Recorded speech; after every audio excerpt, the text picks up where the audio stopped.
जय श्री कृष्ण दोस्तों, स्वागत है आपका आवाज़े ज्ञान चैनल पर। आज हम भगवत गीता के चौथे अध्याय दिव्य ज्ञान का आरंभ करेंगे।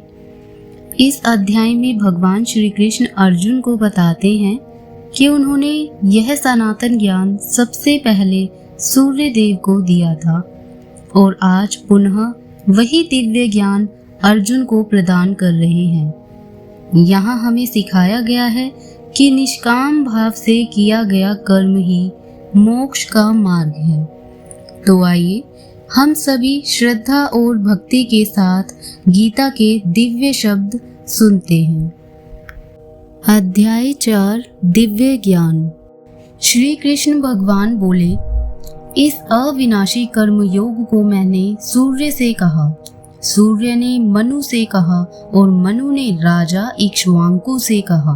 हे अर्जुन, इस परंपरा से प्राप्त यह योग सब राजऋषियों ने जाना, परंतु अधिक समय व्यतीत होने से यह लुप्त हो गया।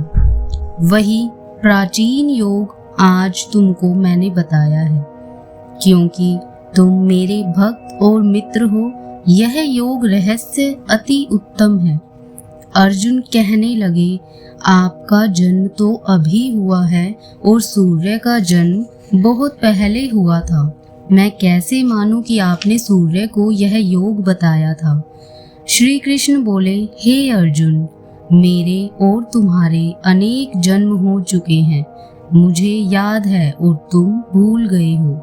जन्म से रहित अविनाशी संपूर्ण प्राणियों का स्वामी अपनी प्रकृति में स्थित हूँ, तथापि अपनी माया से जन्मता हूँ।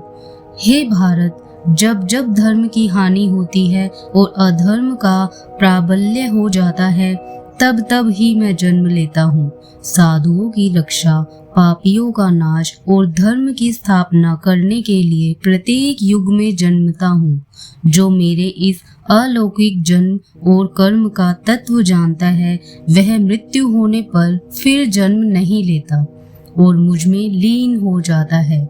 इस भांति मोह, भय और क्रोध को त्याग कर मुझ में भक्ति करके और मेरी शरणागति हो, बहुत से मनुष्य ज्ञान रूपी तप से पवित्र होकर मुझ में मिल गए हैं। जो जिस भाव से मेरा पूजन करता है, उसको मैं उसी प्रकार का फल देता हूँ। हे पार्थ, मनुष्य सब प्रकार से मेरे मार्ग का अनुसरण करते हैं, अर्थात यह चाहे जिसकी सेवा करे वह मेरी ही सेवा है। मनुष्य लोक में कर्म सिद्धि की इच्छा करने वाले देवताओं का पूजन करते हैं, क्योंकि इस लोक में कर्म की सिद्धि शीघ्र होती है। मैंने चारों वर्णों की सृष्टि अपने अपने गुण और कर्म से की है। सृष्टि का कर्ता मैं हूँ, तथापि मुझे अकर्ता अविनाशी जानो। कर्म मुझको वृद्ध नहीं कर सकते, तथापि कर्म फल में मेरी कामना नहीं है।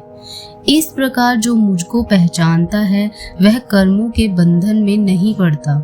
अतएव पूर्व पुरुषों के किए हुए कर्म को तू भी कर। हे अर्जुन, कर्म क्या है और अकर्म क्या है, इसके विचार में विद्वान की बुद्धि भी चकरा जाती है। उसी कर्म का वर्णन मैं तुमसे करूंगा, जिसके जानने से संसार के बंधन छूटकर मोक्ष के भागी होंगे। कर्म, विकर्म और अकर्म तीनों का जानना आवश्यक है, क्योंकि कर्म की गति गंभीर है। हे अर्जुन, जो कर्म करने की कोई कामना नहीं रखता है और जिसके समस्त कर्म ज्ञान रूपी अग्नि से भस्म निर्मल हो गए हैं, उसको पंडित कहते हैं। जो कर्म फल की आशा छोड़कर करता है और उनमें आसक्ति भी नहीं रखता है और निराशय ही संतुष्ट रहता है, ऐसा मनुष्य कर्मों में घिरा रहने पर भी मानो कुछ नहीं करता है। दैव योग से जो कुछ मिल जाए उसी पर संतुष्ट रहता है। जो हर्ष, शोक आदि द्वंद्वों से मुक्त है तथा किसी से ईर्ष्या नहीं करता, कर्म की सिद्धि या असिद्धि में भेद नहीं समझता, वह कर्म करता हुआ भी उसमें नहीं बंधता।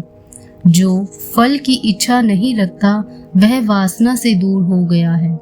ज्ञान में जिसका मन अचल है, जो यज्ञ के कर्म करता है वह सब कर्म लुप्त हो जाते हैं। हवन करने का पदार्थ भी ब्रह्मा है, आहुति देने वाला भी ब्रह्मा है। इस प्रकार जिसकी बुद्धि में सब कर्म ज्ञान में है उसको ब्रह्मा प्राप्त हुआ है। कोई कोई कर्म योगी देवताओं की पूजा करते हैं और ज्ञान योगी ब्रह्म रूपी अग्नि में यज्ञ रूप से हवन कर परमात्मा का भजन करते हैं। कोई ऐसे हैं जो अपनी इंद्रियों को तथा कर्मों को संयम रूप अग्नि में होम देते हैं और कितने ही इंद्रिय रूप अग्नि में इंद्रियों के रूप शब्दादि विषयों को होम देते हैं। कितने ही लोग इंद्रियों के सब कर्मों को और प्राणों के कर्मों को आत्मज्ञान से प्रज्वलित संयम रूप अग्नि में होम देते हैं। कोई तो द्रव्य यज्ञ करते हैं, कोई तप यज्ञ, कोई योग यज्ञ, कोई स्वाध्याय और कोई ज्ञान रूपी यज्ञ करते हैं और कोई प्राणायाम में तत्पर रहने वाले योगी प्राण और अपान वायु में प्राण को रोकते हैं और प्राण वायु में अपान वायु का लय करते हैं। कोई आहार को निरंतर कम करके प्राण को होमते हैं। वे यज्ञ वेत्ता हैं और यज्ञ ही से इनके सब पाप नाश हो जाते हैं। जो यज्ञ में बचे हुए अमृत रूप अन्न को खाते हैं वे सनातन ब्रह्मा को प्राप्त होते हैं। हे अर्जुन, जो यज्ञ नहीं करते हैं उनको यह लोक और परलोक दोनों ही नहीं है। इस प्रकार से बहुत से यज्ञ वेद में विस्तार सहित वर्णित है। इन सबको कर्म से उत्पन्न हुए जानो। हे परंतप, द्रव्य में यज्ञ से ज्ञान यज्ञ उत्तम है। हे पार्थ, फल सहित सब कर्म ज्ञान में समाप्त हो जाते हैं। सो उस ज्ञान यज्ञ का तत्वदर्शी और ज्ञानी लोग तुमको उपदेश करेंगे, इसलिए तुम उनकी सेवा करना और उनको विनय पूर्वक प्रसन्न करके ज्ञान यज्ञ जानना। इस ज्ञान का लाभ प्राप्त करके तुमको ऐसा मोह फिर नहीं होगा। इसी ज्ञान से समस्त प्राणियों को तुम अपने में और मुझ में देखोगे। यदि सब प्राणियों से भी अधिक पाप करने वाले हों तो भी ज्ञान रूपी नौका से ही सब पाप रूपी समुद्र को पार कर जाओगे। हे अर्जुन, जिस प्रकार प्रज्वलित अग्नि लकड़ी को जलाकर भस्म कर देती है वैसे ही ज्ञान रूपी अग्नि सब कर्मों को भस्म कर डालती है। इस लोक में ज्ञान के समान पवित्र और कुछ नहीं है। यह ब्रह्मा बहुत काल पर्यंत कर्म योग से सिद्ध हुए पुरुषों को अपने आप ही प्राप्त हुआ है। जो श्रद्धावान पुरुष इंद्रियों को जीतकर ब्रह्म ज्ञान में लगा रहता है वह ज्ञान को प्राप्त करता है और ज्ञान को पाकर अल्प समय में शांति को पा जाता है। अज्ञानी श्रद्धा रहित और जिनके मन में संदेह है ऐसे जो पुरुष हैं वह नष्ट हो जाते हैं। जिनके मन में संदेह रहता है उनको यह लोक परलोक और सुख कुछ भी प्राप्त नहीं होता। जिसने परमेश्वराधन और निष्काम कर्म योग के आश्रय से कर्म बंधन त्याग दिए हैं, हे अर्जुन, उस आत्मज्ञानी पुरुष को कर्म नहीं बांधते।